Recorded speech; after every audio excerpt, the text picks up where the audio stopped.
afternoon, everyone. Before I begin, let me extend my heartfelt condolences, sympathies, and prayers to our former colleague, Liz Cheney, to Mrs. Cheney, and to the entire Cheney family on the passing of Vice President Dick Cheney. I also want to acknowledge today, of course, is Election Day, and just to encourage the American people to go out and exercise your right to vote, exercise the franchise, exercise your voice, wherever you may be, all across the country. It's our country, it's our democracy, it's our successful experiment in self-government, and it only works if the American people participate. Despite all of the efforts from the other side of the aisle to engage in misdirection, lies, voter suppression, and obstruction, the will of the American people is going to prevail today. Here in America, the cost of living is way too high. Donald Trump and Republicans promised that they were going to lower costs on day one. But costs aren't going down, costs are going up. The Trump tariffs are making life more expensive for everyday Americans by thousands of dollars per year. Inflation on the way up. Grocery costs, way up. Housing costs, way up. Child care costs, way up. Electricity prices through the roof, and the American people know it. That Donald Trump and Republicans have failed to make their life more affordable. And now in the midst of this 35-day Trump-Republican shutdown, Republicans refuse to extend the Affordable Care Act tax credits, which is going to result in tens of millions of Americans experiencing dramatically increased premiums, copays, and deductibles. In some cases, everyday Americans, working class Americans, and middle class Americans are going to see their health insurance premiums increase by $1,000 or $2,000 per year because of the Republican refusal to extend the Affordable Care Act tax credits. Donald Trump and Republicans in the House and the Senate have failed the American people, and the American people know it. Democrats will continue to fight to lower the high cost of living, to fix our broken healthcare system, and to clean up corruption. In the Congress, in the courts, and certainly as it relates to Donald Trump and his administration, the most corrupt administration in American history. We want to reopen the government. We want to find a bipartisan path forward toward enacting a spending agreement that actually makes life better for the American people, that lowers costs for the American people, as opposed to the Trump economy where things are getting more expensive by the day. And of course, we have to decisively address the Republican healthcare crisis that is crushing the American people all across the land. Questions? We hear there's a little bit of a falling next door in the Senate on this, what that means and what that would look like. But considering the exercise that Democrats in the House went through in March, how much skepticism would there be from House Democrats on any sort of an agreement that would come over from the Senate?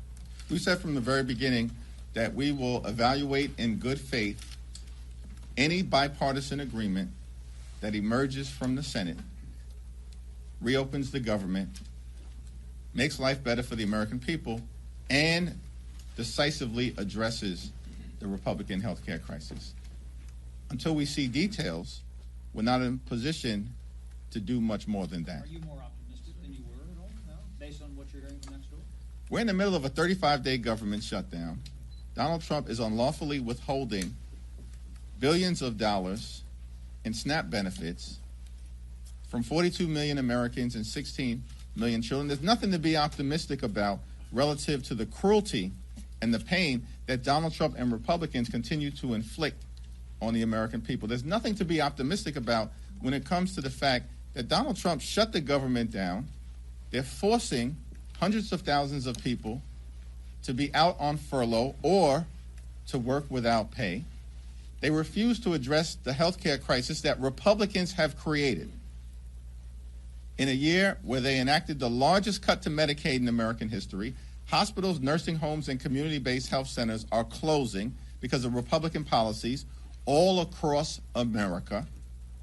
The country is facing the possibility of a $536 billion cut to Medicare at the end of the year if Congress doesn't act. And Republicans are refusing to extend the Affordable Care Act tax credits because they would rather gut the health care of the American people. There's nothing to be optimistic about because of what Trump and Republicans have done to this country. They've gone way too far, and the American people know it, and the results today are going to decisively reflect that fact. Mr. Can I follow up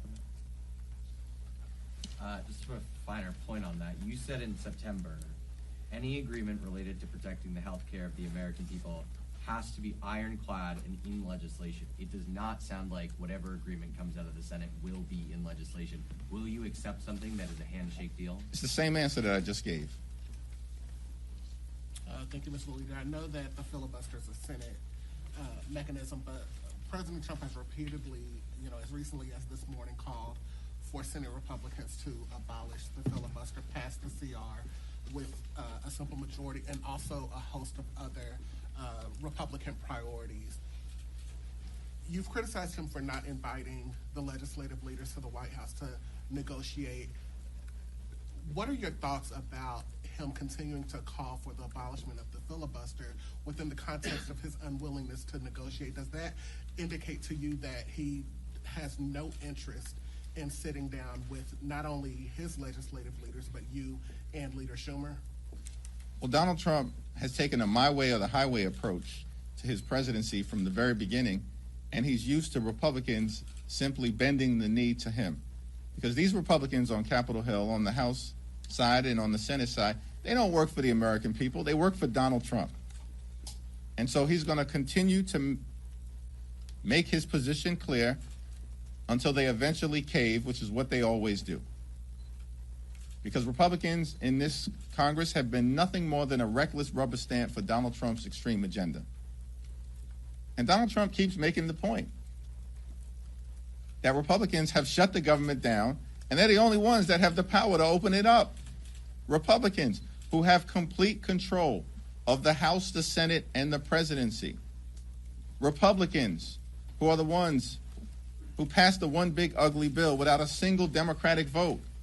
We strongly oppose their one big ugly bill. They passed it on their own because they have complete control of government.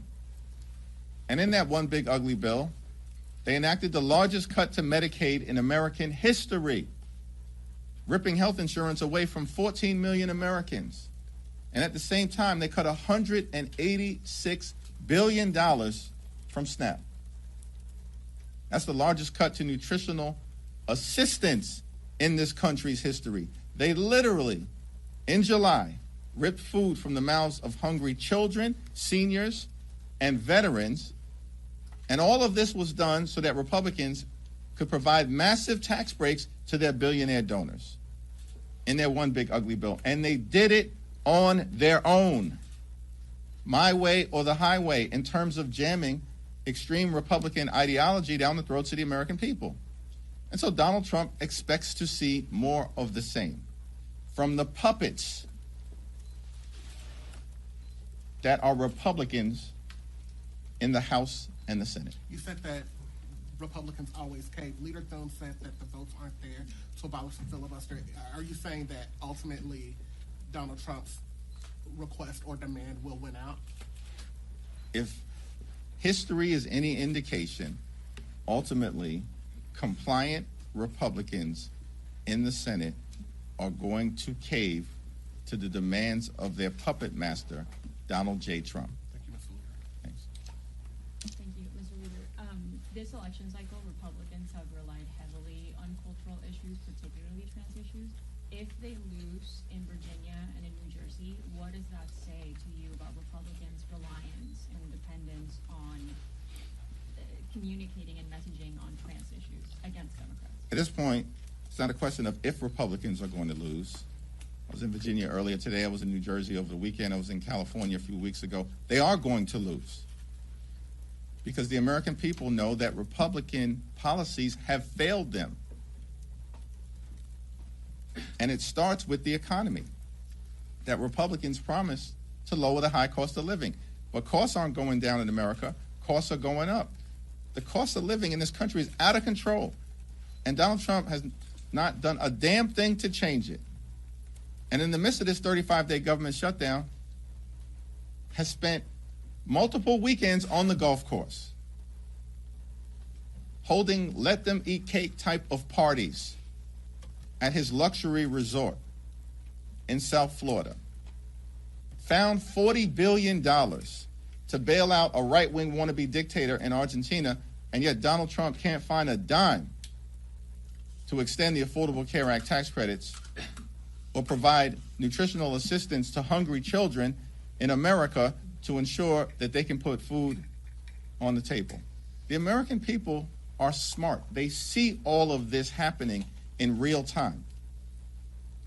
And of course, what Republicans always do is try to distract the American people, as they've done in New Jersey and Virginia, and it will not be successful.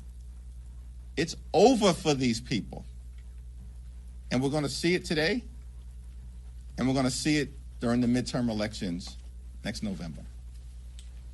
At this point, is a record-breaking shutdown a pattern of the Trump administration? It was a 35-day government shutdown during the first Trump administration. This is day 35 of the Trump Republican shutdown.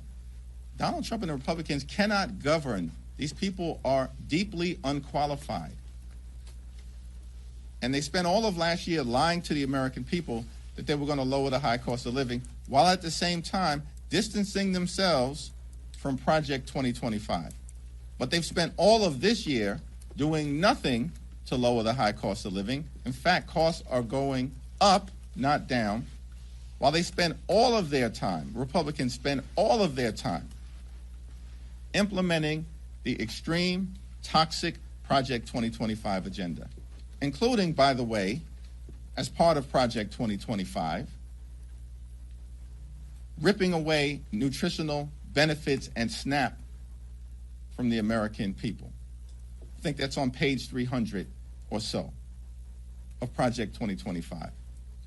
Shutting down the federal government, agency by agency by agency, part of Project 2025. Gutting the health care of the American people, as Republicans have done all throughout this year, part of Project 2025. And so the dysfunction, the cruelty, the inability of Republicans to make life better for the American people is, of course, now on full display. And Republicans can't blame anyone other than themselves because they have complete control of the House, the Senate, and the presidency. Thank you. Thank you so much. On Sunday, you said in an interview that you did not agree that Zohran Mamdani was the future of the Democrat Party. I'm just wondering, do you believe that a Democrat Party embrace of socialism would hurt the party's chance next November? And will there be a Democrat pivot away from Mamdani and more towards the center following today's election? What I made clear is that given the existential nature of Donald Trump, his policies, his cruelty, his failures, the assault on the economy, the assault on health care, the assault on veterans, the assault on farmers, the assault on nutritional assistance, the assault on law-abiding immigrant communities, the assault on the American way of life, the assault on voting rights, the assault on the rule of law, and Donald Trump and Republican assault on democracy itself, that the most significant thing that can be done is for Democrats to take back control of the House of Representatives next year so we can end this national nightmare and begin the process of marching toward a more perfect union. That's why these elections are going to matter. The midterms will matter. House Democrats will matter in terms of getting this situation turned around. And that's not pillow talk, that's real talk. Yeah, Rep. Swazi and Gottheimer are working on a bipartisan ACA escape plan, income caps, things like that. Is that something that you support or encourage at all? I think the conversation that has been led by Tom Suozzi is being done in good faith and is all part of an effort to address the Republican health care crisis and to find a bipartisan path forward. But at the end of the day, it's been my view from the very beginning that traditional House Republicans aren't serious about doing anything meaningful, and they never have been. And so while I'm convinced that Tom Suozzi, of course, is a common sense leader, and hopefully the Republicans who are communicating with him will get serious this time.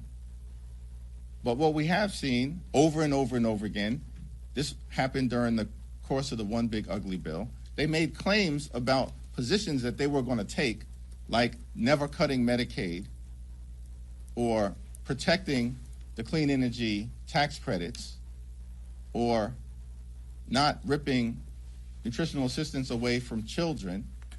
And then when these so-called traditional conservatives, these swing seat Republicans, were ordered by their boss, Donald Trump, to bend the knee and vote for the One Big Ugly Bill, that's exactly what they did.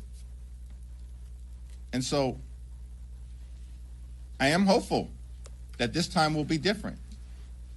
And Tom Suozzi is a great leader and has articulated principles that are designed to try to find a bipartisan path forward in addressing the Republican health care crisis, particularly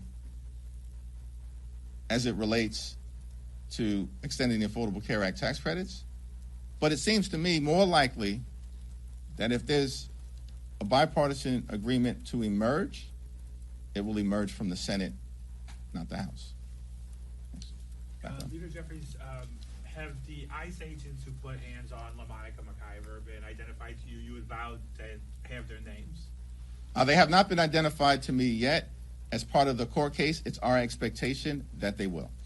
Thank you. Thanks. I have a question about California's Proposition 50. I mean, it appears poised to pass pretty comfortably today, and as that momentum has been building the past few weeks, we've seen Democratic efforts in other states reemerge to redistrict, like in Virginia. Has the positive response in California to that effort influenced kind of the efforts of Democrats across the country to go back at, some of these? We've been clear from the very beginning. I said it months ago,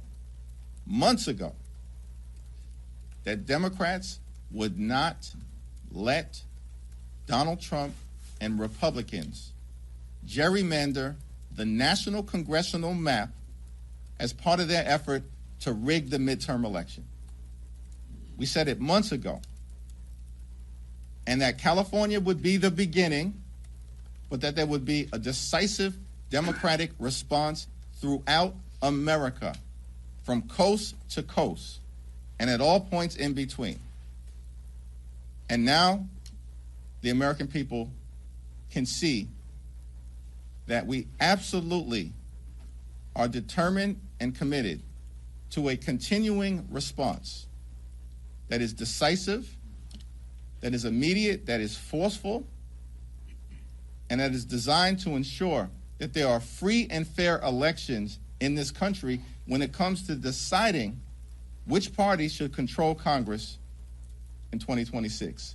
Democrats will not unilaterally disarm. Democrats recognize the moment that we're in, that the pushback will continue to be ongoing and forceful, and we will not allow Donald Trump and his Republican sycophants to undermine a free and fair national congressional map as part of his toxic effort to rig the midterm elections. If I said it, I meant it. So Next question. Thank you, Mr. Leader. Just back on ACA subsidies, do you believe that you would be able to keep your caucus together on a deal, a bipartisan deal from the Senate on ACA subsidies, if it does not include the permanent extensions that you originally advocated for? As I've indicated, we are going to evaluate whatever is presented from the Senate if it emerges in good faith and in a bipartisan way, as long as it addresses the Affordable Care Act tax credit issue in some way, shape, or form.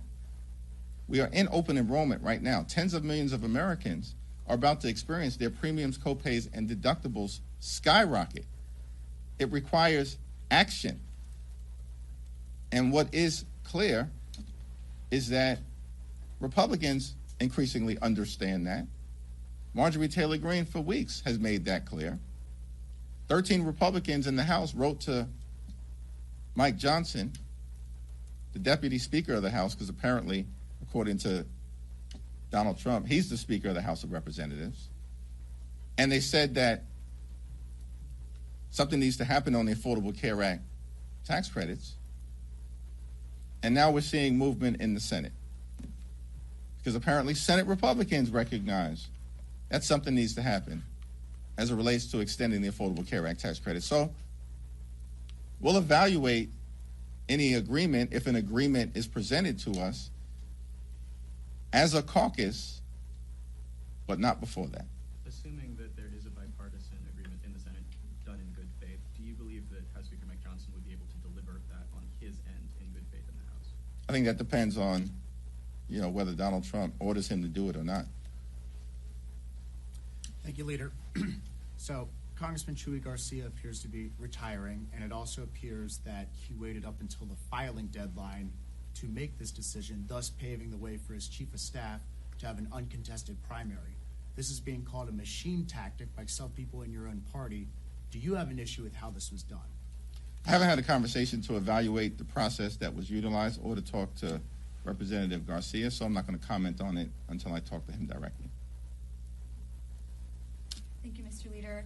Multiple of your Democratic colleagues have said that they gave their October paycheck to charity or they deferred it completely. And last time you were asked this, you said you would make a decision over last weekend. So I just want to ask you again, what did you decide to do with your paycheck from October? Did you not see that I answered that question, or are you just asking me to reiterate my answer? Because I did publicly make clear on Friday to my constituents and publicly that my paycheck has been withheld. Thank you very much, sir. Thanks, Mr. Leader. Secretary Duffy said today that this shutdown drags into next week. There's a possibility that the FAA could be closing parts of U.S. airspace because of a lack of controllers, and then just in the last hour or so, there's a ground stop at Reagan National because of a security threat. How could major aviation issues affect your calculus or anyone's calculus up here when it comes to the shutdown? Well, Duffy needs to start acting like a transportation secretary and stop trying to pretend to be a reality show TV star. Because at the end of the day, it's the Republicans who shut the government down. Donald Trump repeatedly has made that clear. They're the ones who have the power to reopen it. And as Democrats, we've said, this Trump-Republican shutdown is causing great harm and pain to the American people, and it does threaten aviation safety. But Donald Trump has spent more time over the last 35 days talking to Hamas and the Chinese Communist Party than he has talking to Democrats on Capitol Hill to reopen the government, Democrats on Capitol Hill who represent half the country. And we continue to be clear.